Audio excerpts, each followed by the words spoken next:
नमस्कार, मेरा नाम है अमिताभ और दृष्टि आईएएस की इस नई वीडियो में स्वागत है आपका। आज हम बात करेंगे, चर्चा करेंगे संविधान की प्रस्तावना के दो महत्वपूर्ण शब्दों के बारे में। एक है पंथ निरपेक्ष और एक है समाजवादी।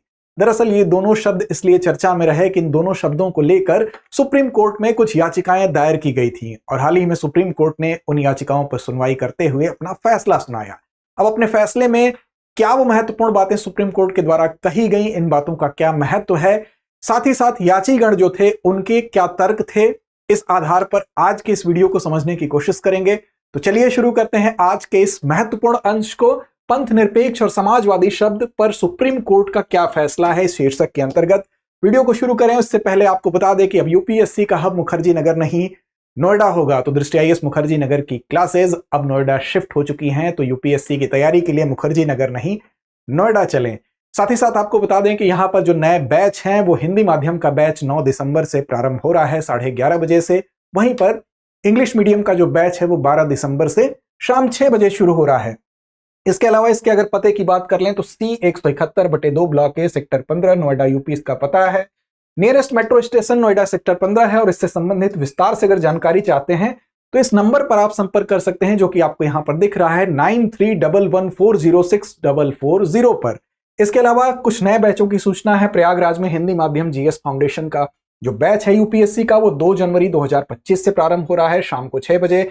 वहीं इंग्लिश मीडियम का बैच सेम डेट पर 2 जनवरी से ही 5:30 बजे प्रारंभ हो रहा है। वहीं लखनऊ में अगर बात करें तो हिंदी और अंग्रेजी दोनों माध्यम के जो बैच हैं 29 नवंबर से सुबह 11:30 बजे से प्रारंभ हो रहे हैं।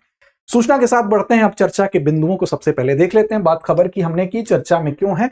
इसी वजह से चर्चा में है क्योंकि सुप्रीम कोर्ट के द्वारा दायर जो ढेर सारी याचिकाएं थी उस पर सुनवाई पूरी करते हुए अपना निर्णय सुनाया गया। और इस निर्णय में वो निर्णय क्यों महत्वपूर्ण है? क्योंकि ये संविधान की प्रस्तावना से जुड़े दो महत्वपूर्ण शब्द थे जिनको कि बाद में संविधान में जोड़ा गया था, तो इसलिए यह चर्चा में आया है। प्रस्तावना को देखते हुए इसके इतिहास को थोड़ा सा देखेंगे ताकि यह संदर्भ आपको बेहतर तरीके से समझ में आ जाए।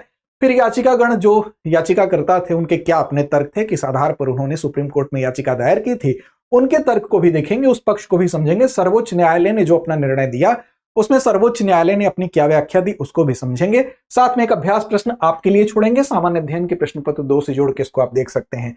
चैनल को सब्सक्राइब नहीं किया तो कर लें और इस कार्यक्रम की पीडीएफ नियमित रूप से आपको प्रदान की जाती है, तो टेलीग्राम चैनल से जुड़ जाएं। अगर अब तक नहीं जुड़े हैं तो वहां आपको रेगुलर पीडीएफ दिया जाता है, लिंक आपको मिल जाएगा डिस्क्रिप्शन में।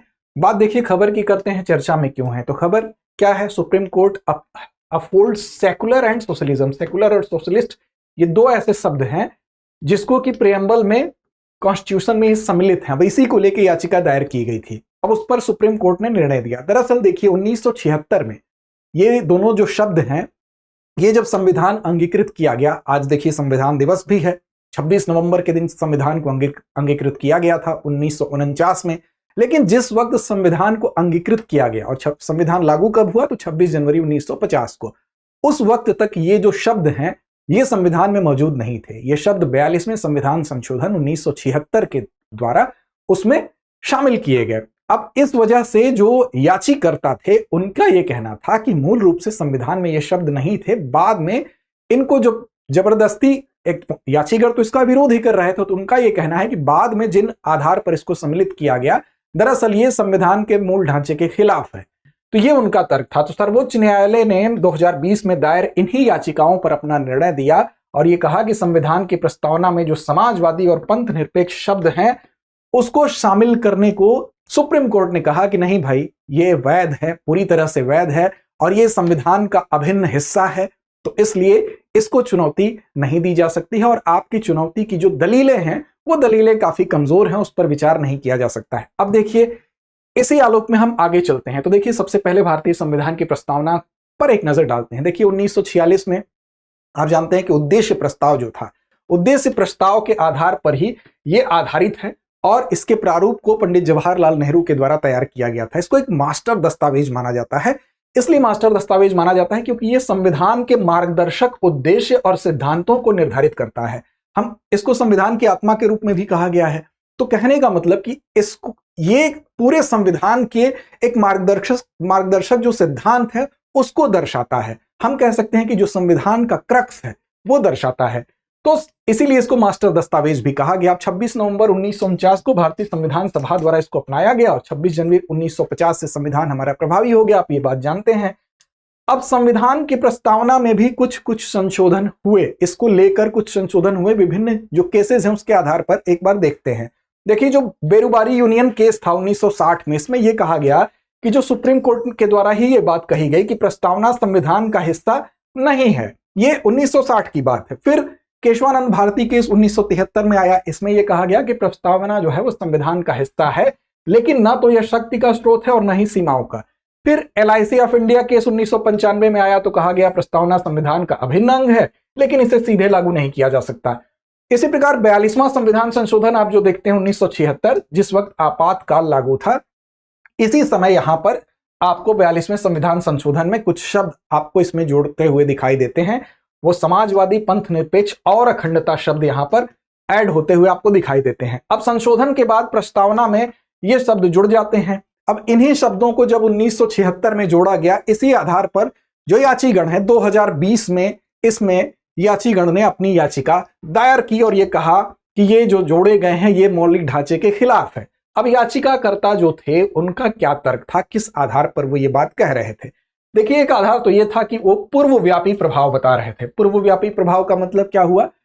याचिकाकर्ता जो भी थे उनका ये कहना था कि 26 नवंबर 1949 को संविधान जब अपनाया गया तो उसके बाद प्रस्तावना में ये नए शब्द जोड़ना वो भी पुराने समय से प्रभाव डालने जैसा है। ये ठीक उस प्रकार है, इसको ऐसे समझें आसान भाषा में कि कोई पुस्तक प्रकाशित होती है, उसकी 1 प्रति, 2 प्रति, कई प्रतियां, और आप फिर सबसे पहली प्रति में 1 पन्ना ऐड कर देते हैं और उसको ऐसा माना जाए कि वो जब पहली प्रति छपी तभी से वो नई बात जो नए पन्ने में लिखी है वो तभी से उसको मान लिया जाए, तो ये ठीक नहीं है, ये मूल ढांचे के खिलाफ है। ये तर्क दिया गया पूर्वव्यापी प्रभाव के आधार पर।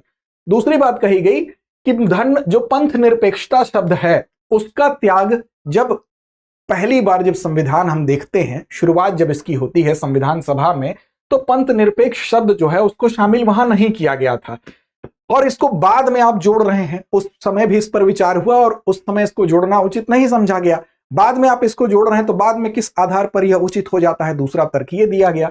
तीसरा ये कहा गया जो समाजवादी शब्द है उसके प्रभाव की बात कही गई कि समाजवादी जो शब्द है वो आप जब सिर्फ समाजवादी शब्द जोड़ते हैं तो जो बाकी नीतियां हैं, चाहे पूंजीवादी हो चाहे मुक्त अर्थव्यवस्था की नीतियां हो, एक तरह से उसकी अवहेलना हो रही है और समाजवादी शब्द के माध्यम से जो कल्याणकारी राज्य की जो अवधारणा है, भूमिका है, उस पर बहुत ज्यादा दबाव पड़ रहा है। तो इस आधार पर इन्होंने अपने तर्क रखे और ये 3 बातों के आधार पर उन्होंने विरोध किया। अब सर्वोच्च न्यायालय ने जब अपना फैसला सुनाया है तो उन्होंने क्या कहा? तो सर्वोच्च न्यायालय ने बड़े ही स्पष्ट तरीके से कहा, सर्वोच्च न्यायालय जब कोई भी निर्णय देता है तो वो दलीलों के आधार पर होता है, तर्कों के आधार पर होता है, जो पूरे के पूरे केस की जटिलता होती है उसके आधार पर होता है। और अगर पहले से इससे संबंधित किसी मुद्दे पर कोई डिसीजन सुनाया गया होता है तो उस पर वो बहुत विचार नहीं करता है, बहुत ज्यादा गहनता से उसको नहीं सोचता है। तो सुप्रीम कोर्ट ने कहा कि जो याचिकाकर्ताओं की जो दलीलें हैं उसमें दलीलों में ही खामी है। देखिए, इसमें विस्तृत निर्णय की यहां बात की गई। सुप्रीम कोर्ट ने कहा कि विस्तृत निर्णय की आवश्यकता नहीं है। विस्तृत निर्णय की आवश्यकता तब पड़ती है जब या तो मामला बहुत जटिल हो, बहुत उलझाऊ हो, तर्क जो है वो बिल्कुल स्पष्ट हो, साथ ही साथ जो पहले से इस संदर्भ में कोई निर्णय न हो। तो ये कहा गया माननीय सुप्रीम कोर्ट के द्वारा कि जो ये दलीलें दी गई हैं याचिकाकर्ताओं के द्वारा वो दलीलों में ही खामी है, तो इसी आधार पर यहां विस्तृत निर्णय की आवश्यकता ही नहीं है। दूसरी बात, सुप्रीम कोर्ट ने कहा कि 44 वर्षों बाद 1976 से 2020 का समय अगर आप जोड़े तो 44 वर्ष होते हैं। 44 वर्षों बाद अगर याचिका दाखिल की जा रही है तो याचिका दाखिल करने के उद्देश्य जो है वही संदिग्ध प्रतीत हो रहे हैं। तो दूसरा आधार सुप्रीम कोर्ट के द्वारा यह कहा गया क्योंकि जो प्रस्तावना में ये जो संशोधन हुए हैं ये 1976 में हुए हैं और 2020 में ये याचिका दाखिल की गई, ढेर सारी याचिकाएं थी, ठीक। तो ये हुआ। इसके बाद संविधान का अविभाज्य अंग की भी बात सुप्रीम कोर्ट के द्वारा कही गई। कहा गया कि जो प्रस्तावना है वो संविधान का अविभाज्य हिस्सा है और संविधान में संशोधन करने का अधिकार जो है वो संसद के पास है आर्टिकल 368 के अंतर्गत। तो जब संविधान का अभिन्न अंग है प्रस्तावना, तो इसका मतलब कि प्रस्तावना तक संशोधन की जो शक्ति है वो विस्तारित होती है, तो संसद क्या कर सकती है, इस पे भी संशोधन कर सकती है। तो इस पे कोई प्रश्न चिन्ह उठाने वाली बात ही नहीं है। संसद के पास अनुच्छेद 368 के तहत यह शक्ति प्रदान की गई है। जो सबसे महत्वपूर्ण बात यहां देखने में है कि इसके द्वारा यह कहा गया कि संविधान एक जीवित दस्तावेज है। भारतीय संविधान जीवित दस्तावेज है। जीवित दस्तावेज का मतलब यह होता है कि ऐसा दस्तावेज जिसमें समय, काल और परिस्थिति के अनुसार अगर किसी परिवर्तन की रिक्वायरमेंट है, अगर किसी चेंज की जरूरत है, तो आप उस दस्तावेज में चेंज कर सकते हैं। भारतीय संविधान में किए गए लगातार जो संशोधन है वो इसी का परिणाम है। तो इस ऐसे दस्तावेज को जीवित दस्तावेज कहा जाता है। और भारतीय संविधान चूंकि एक जीवित दस्तावेज है, तो अदालत ने स्पष्ट किया कि संविधान चूंकि जीवित दस्तावेज है, इसलिए समय की आवश्यकताओं के अनुसार इसमें चेंज किए जा सकते हैं, परिवर्तन किए जा सकते हैं। साथ ही साथ पंथ निरपेक्षता और समाजवाद की भी व्याख्या कही यहां पर दी गई। यह कहा गया कि जो पंथ निरपेक्षता है, जब संविधान सभा जिस वक्त थी, तो संविधान सभा में पंथ निरपेक्षता का अर्थ स्पष्ट नहीं था, इसलिए पंथ निरपेक्षता को उस वक्त शामिल नहीं किया गया था। लेकिन अभी की अगर बात करें तो जैसे जैसे समय बीता, समय के साथ भारत ने पंथ निरपेक्षता की अपनी एक व्याख्या को डेवलप किया है। पंथ निरपेक्षता की एक व्याख्या विकसित की गई है। वो व्याख्या क्या कहती है? तो व्याख्या ये कहती है कि राज्य जो होगा वो ना तो किसी धर्म का समर्थन कर सकता है और ना ही किसी धर्म के पालन या आचरण को दंडित कर सकता है। इसका मतलब यह है कि राज्य जो है वो किसी धर्म का समर्थन नहीं करेगा। ऐसा नहीं कि किसी विशेष धर्म के समर्थन में राज्य खड़ा हो जाएगा, और साथ ही साथ अगर आप किसी विशेष धर्म का पालन करते हैं तो ऐसा नहीं कि उस विशेष धर्म का पालन करने की वजह से राज्य आपको दंडित करेगा। तो ये दोनों बात कही गई और ये परिभाषा विकसित हुई समय के साथ। तो ये संविधान के अनुच्छेद 14, 15, 16 में निहित है ये बात, जो राज्य की ये कर्तव्य के रूप में जिसको आप देख रहे हैं, और धार्मिक आधार पर किसी भी प्रकार के भेदभाव को प्रतिबंधित करता है राज्य। 14 में क्या कहा गया है? समानता का अधिकार है, किसी भी व्यक्ति के साथ धर्म के आधार पर भेदभाव नहीं किया जा सकता है। 15 भी यही बात करता है, जिसमें कि जाति लिंग के साथ साथ धर्म भी शामिल है। इसके आधार पर किसी भी प्रकार के भेदभाव का प्रतिषेध किया गया है। आर्टिकल 16 क्या कहता है कि सार्वजनिक रोजगार में समानता स्थापित की जाएगी, चाहे वो किसी भी धर्म का हो, तो उसमें इस आधार पर आप विभेद नहीं कर सकते हैं। तो जो 14, 15 और 16 अनुच्छेद हैं वो वास्तव में क्या करते हैं? वो धर्म जो के आधार पर विभेद का प्रतिषेध करते हैं। तो पंथ निरपेक्षता में यही मेन कॉन्सेप्ट है, इसी कॉन्सेप्ट की यहां बात की गई है। और साथ साथ पंथ निरपेक्षता संविधान का एक मुख्य हिस्सा है, यह माननीय सुप्रीम कोर्ट के द्वारा कहा गया। क्यों? क्योंकि उसमें समानता, बंधुत्व, सम्मान और स्वतंत्रता के जो मूल सिद्धांत हैं ये उनको प्रतिबिंबित करता है, उनको दर्शाता है, इसलिए इसका मूल हिस्सा है, संविधान का मूल हिस्सा है। साथ ही साथ समाजवाद की भी व्याख्या की गई और यह कहा गया कि जो समाजवाद है उसका अर्थ भारतीय संदर्भ में अगर आप देखें तो एक कल्याणकारी राज्य के रूप में है। और कल्याणकारी राज्य का मुख्य कर्तव्य क्या है कि आर्थिक, सामाजिक और राजनीतिक रूप से जो असमानताएं हैं उनको समाप्त किया जाए और सामाजिक, आर्थिक, राजनीतिक न्याय की स्थापना की जाए। तो इस रूप में समाजवाद की व्याख्या की गई और यह भी कहा गया कि इसी आधार पर जो अवसरों की समानता है वो सुनिश्चित करना समाजवाद का लक्ष्य है। तो भारतीय परिप्रेक्ष्य में इस व्याख्या को देखा गया, बताया गया। कोर्ट ने यह भी कहा कि न तो संविधान और न ही प्रस्तावना किसी विशिष्ट आर्थिक नीति को अनिवार्य नहीं बना सकते हैं। न तो प्रस्तावना ऐसा कहती है कि कोई भी विशिष्ट आर्थिक नीति, समाजवाद का मतलब समाजवाद वाली आर्थिक नीति नहीं है, पूंजीवाद नहीं है, मुक्त अर्थव्यवस्था नहीं है, बल्कि यहां पर सामाजिक, आर्थिक और राजनीतिक न्याय की बात की जा रही है, समान अवसर सुलभ कराने की बात की जा रही है, कल्याणकारी राज्य की अवधारणा की बात की जा रही है। तो ये यहां पर स्पष्ट किया गया समाजवाद के अर्थ को भी। इसके उदाहरण स्वरूप एक टिप्पणी और ध्यान देने वाली बात है, जैसे भारत में मिश्रित अर्थव्यवस्था का मॉडल है। इसका मतलब यह है कि मिश्रित अर्थव्यवस्था में क्या होता है, उसमें निजी और सार्वजनिक दोनों व्यवस्थाएं होती हैं। अब सार्वजनिक व्यवस्था में राज्य हस्तक्षेप कर सकता है, लेकिन जो निजी अर्थव्यवस्था होती है उसमें मुक्त अर्थव्यवस्था की छूट मिलती है। उसके कई उदाहरण हैं। निजी अर्थव्यवस्था में तमाम जो बड़ी कंपनियां हैं, चाहे वो रिलायंस हो गई या अन्य बड़ी कंपनियां, निजी कंपनियां हो गई, तो उसमें क्या है, वो जो उसने विकास के प्रतिमान तय किए हैं वो निजी व्यापार के माध्यम से तय किए हैं। वहीं पर सार्वजनिक कंपनियों में जैसे BSNL का एग्जांपल आप ले सकते हैं, या खनन के क्षेत्र में, रेलवे के क्षेत्र में, तो वो दोनों अर्थव्यवस्था एक साथ चलती हैं। तो मिश्रित मॉडल यहां पर अपनाया गया है ताकि एक कल्याणकारी राज्य की जो अवधारणा है वो यहां पर दिखाई दे सके। तो इस प्रकार सुप्रीम कोर्ट ने अपनी इन व्याख्याओं के आधार पर यह कहा कि यह संविधान में जो पंथ निरपेक्ष और समाजवादी, ये दोनों जो शब्द हैं वो संविधान का आवश्यक अंग है और संवैधानिक परंपरा का यह हिस्सा है। साथ ही साथ चूंकि भारतीय संविधान एक जीवित दस्तावेज है, इसलिए समय के साथ इसमें परिवर्तन समय काल परिस्थिति की आवश्यकता के अनुरूप किया जा सकता है।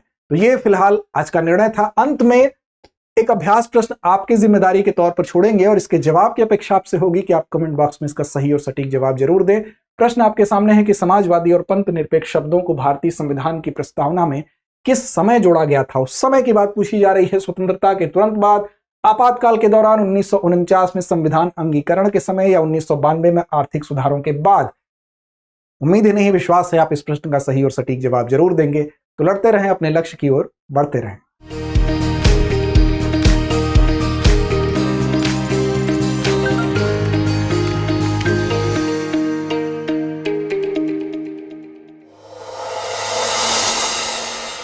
डियर व्यूअर्स, अपने एग्जाम की तैयारी को और बेहतर करने के लिए हमारे चैनल को लाइक, शेयर और सब्सक्राइब करना न भूलें।